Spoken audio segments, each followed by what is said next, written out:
Oui, merci Monsieur le Président. Moi, j'aimerais évoquer brièvement la situation de la France face à ces trois maladies animales. Alors, en ce qui concerne la peste porcine, pour l'instant, on est à l'abri. Néanmoins, elle a conquis l'Italie, comme ça a été évoqué, et par conséquent, un plan d'action a été mis en œuvre en décembre dernier pour empêcher son importation dans le pays. Et on a beaucoup d'espoir que ça marche parce qu'on a déjà réussi par le passé à éviter l'importation de Belgique, du temps où cette maladie frappait la Belgique, qui a d'ailleurs réussi à l'éradiquer. En ce qui concerne la fièvre catarrhale ovine, nous avons depuis le mois d'août dernier cette fièvre en France, mais de sérotype 8. Donc apparemment une vaccination est disponible pour ce type de maladie, donc ça paraît moyennement inquiétant.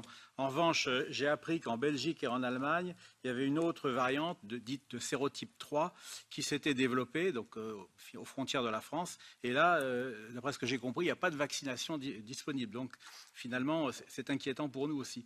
Et puis en ce qui concerne enfin la maladie hémorragique épizootique, alors là, eh bien, c'est pour nous un peu la catastrophe. L'Espagne est touchée, nous l'avons vu, mais la France aussi considérablement, puisqu'on compte à l'heure actuelle 3812 foyers de contamination, ce qui est énorme. Ça touche 20 départements, c'est-à-dire un département sur 5 en France. Et là, eh bien, face à cette situation, le gouvernement a décidé d'un plan d'indemnisation d'urgence qui vient d'être adopté. Et je m'étonne d'ailleurs d'apprendre qu'il n'y a pas l'équivalent en Espagne. Donc j'ai deux questions pour terminer. Un, est-ce que, s'agissant de cette dernière maladie, est-ce que l'Union européenne envisage d'essayer de mettre un peu d'ordre pour une réponse coordonnée?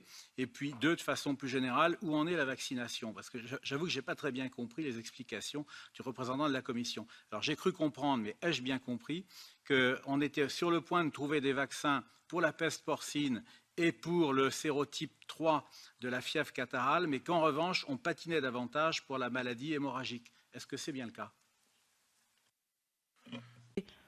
Et sur les ressources financières qui peuvent être allouées pour combattre ces maladies animales, eh bien, nous avons des priorités.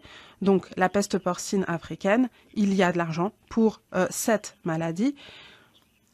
Pour la brucellose ou d'autres maladies, il y a des ressources financières. Mais pour la fièvre catarrhale, oui, en théorie, ça serait possible, mais il n'y a plus d'argent.